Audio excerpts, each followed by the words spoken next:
When you support people who love what they do, then that love can only come back to you.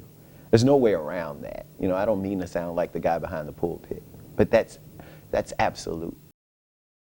Thank you.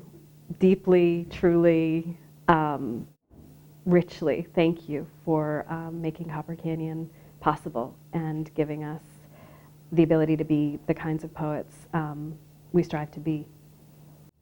I'm on a bike and someone's name is forming.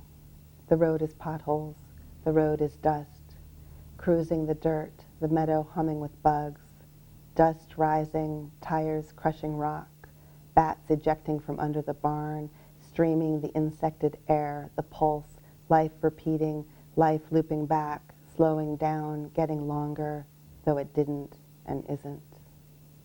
A little letting go of fear, a little spittle in death's eye.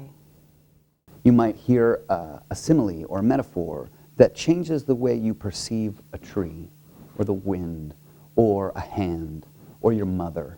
And you accumulate these experiences over your life, and you are made multiple as a result. 50,000 versions of yourself can coexist because of having read, or been read to, or been in the room with a poem. I think of creating something for the soul. And we have a soul in common. You know, we have these various souls, but those souls are connected and we have a soul in common.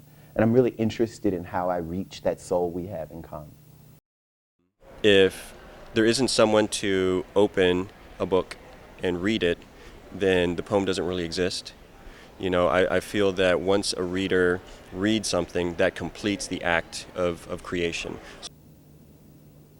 Experiences, feelings, thoughts are here, then they're in the poem, and then they're in your mind. So, you know, from my mind, my heart, my body to yours. That's the drive to write. This is an offering. You give someone a companion when you publish something. That's the hope. As a reader, that's how I feel. You turn to literature for companionship and for all that entails. Provocation, stimulation, consolation, conversation.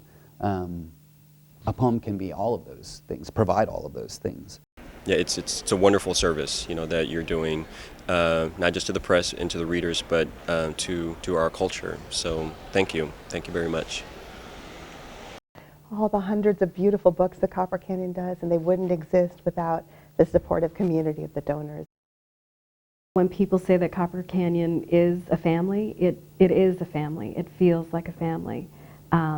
And the donors, some of them we get to meet, some of them we don't, but we always feel their presence as part of that family in a real way, in a generous way, the generosity of spirit, the genuineness of connection, and the sense of commonality in the goal, in the love for poetry and the desire to bring poetry into the world.